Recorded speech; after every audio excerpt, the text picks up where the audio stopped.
আমি আজকে কিছু কথা বলবো বাংলাদেশ রেলওয়ের উপরে। রেলওয়ে এমন একটা ডিপার্টমেন্ট, এটাকে ভর্তুকি দিতে দিতে দিতে দিতে দেউলি হয়ে গেছে পুরা। এত টাকা ঢালতে হয় রেলওয়ের পিছনে। আমি একটা জিনিস আমি বলতে চাই, এটা আমার নিজের অভিজ্ঞতা থেকে, বাট আমি দুই চারটা কেস আমি দেখছি, এরকম বিদেশেও দেখছি আমি। আমরা যদি, কারণ রেলওয়ে কিন্তু অনেক সময় ম্যাক্সিমাম তেল চুরি হয়ে যায়, ইঞ্জিন ওভারহোলিং করে না, ইঞ্জিনের মোবিল চেঞ্জ করে না, চেক আপ করে না, কোনো কিছু করে না।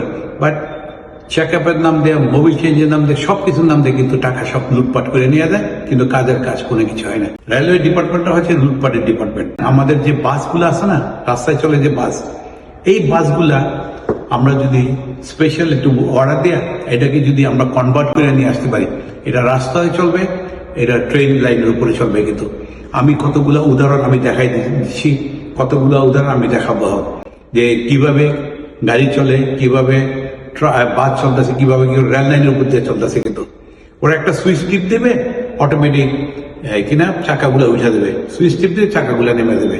তাহলে ঢাকা চিটাগাং যদি আমরা 10টা বাস দিয়ে আমরা চেষ্টা করি, এক একটা বাসে 80 থেকে 100 জন প্যাসেঞ্জার হবে, আধা ঘন্টা পর পর 1 ঘন্টা পর পর ছাড়লো বাসগুলা, তাহলে হবে কি অনেক টাকা সাশ্রয় হবে, অনেক টাকা।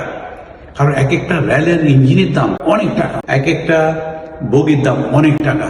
এত টাকা ইঞ্জিন, বগির দাম এত, আর মেনটেন্যান্স এত। আমার মনে হয় আমরা প্রথম 10টা বাস দিয়ে স্টার্ট করি, 10টা বাস দিয়ে ট্রাই করি। বাসের ভিতরে আমরা রেলওয়ে চাকা লাগাই দিই, ট্রেনের চাকা লাগাই আমরা ট্রাই করি।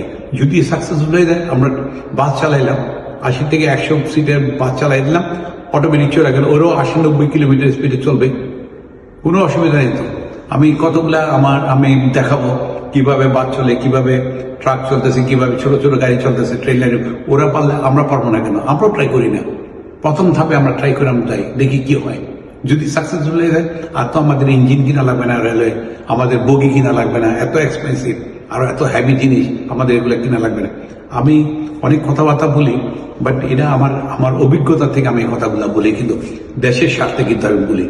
তাহলে আমাদের এত দাম দিয়ে ইঞ্জিন কিনা লাগবে না, বগি কিনা লাগবে না, কোনো কিছু কিনা লাগবে না। বাস কত?